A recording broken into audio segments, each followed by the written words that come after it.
امورا اور صالح کے جانے کے بعد میں نائمہ کو لے کر حوض کے کنارے ایک جگہ بیٹھ گیا.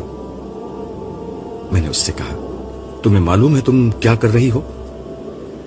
ہاں, میں نے جمشید کے لیے امورا کو پسند کیا ہے. مجھے معلوم ہے, مگر تمہیں معلوم ہے کہ تمہاری پسند سے کچھ نہیں ہوگا؟ مجھے معلوم ہے, مگر پچھلی دنیا میں ہما کے تجربے کے بعد اب جمشید میرے سامنے کچھ نہیں بول سکتا, اور امورا کے والدین سے میں بات کر چکی ہوں. یعنی متعلقہ فریقوں, لڑکا اور لڑکی دونوں کے علم میں یہ بات نہیں ہے, نہ ان کی مرضی لی گئی, اور سب کچھ تم نے طے کر دیا. نائمہ, یہ دنیا نہیں ہے. ہم یہاں ماں باپ بس رسمی حیثیت رکھتے ہیں. یہاں وہی ہوگا جو ان لوگوں کی مرضی ہوگی.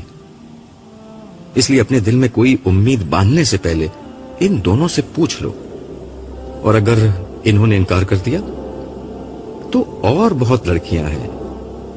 آج کسی چیز کی کمی نہیں, تم اس معاملے میں بے فکر ہو جاؤ.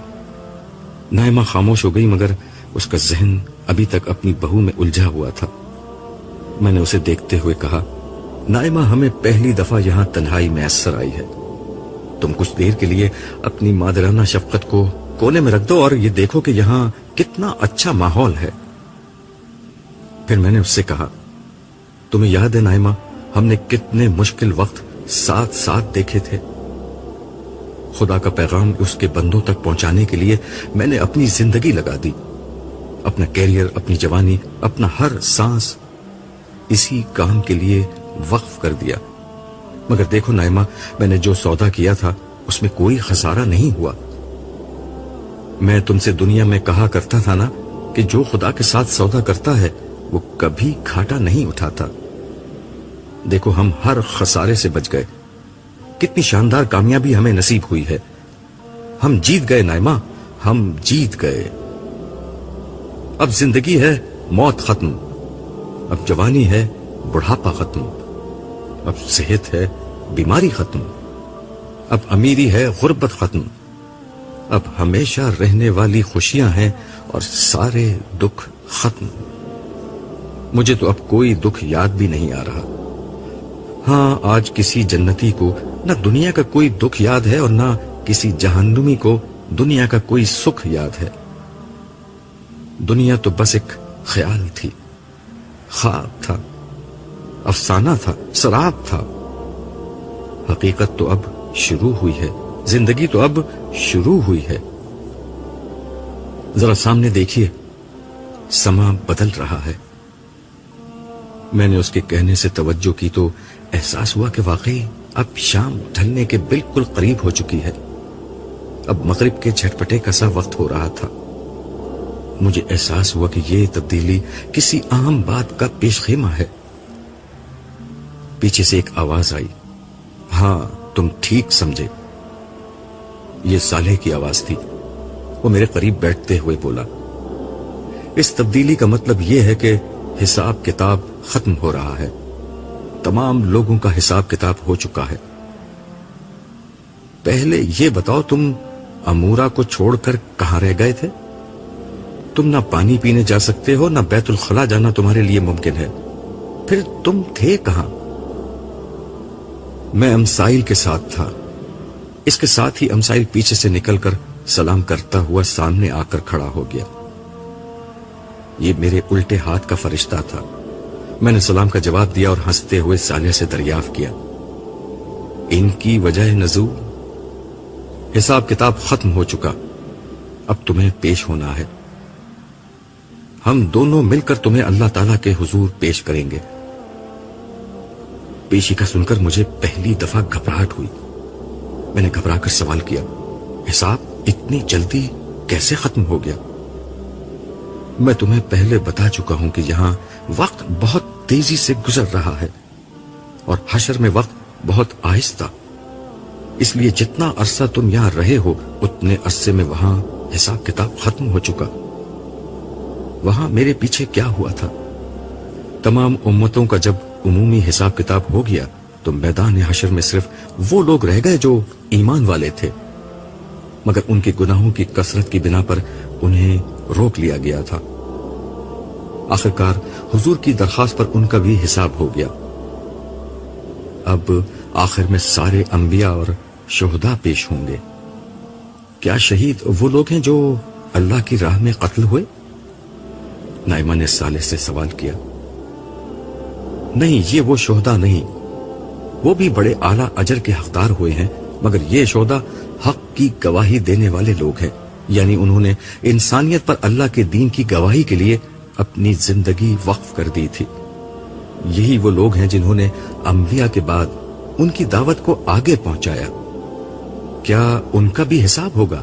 میں نے سوال کیا، کیونکہ مجھ پر حساب کے تصور سے گھبراہٹ طاری تھی۔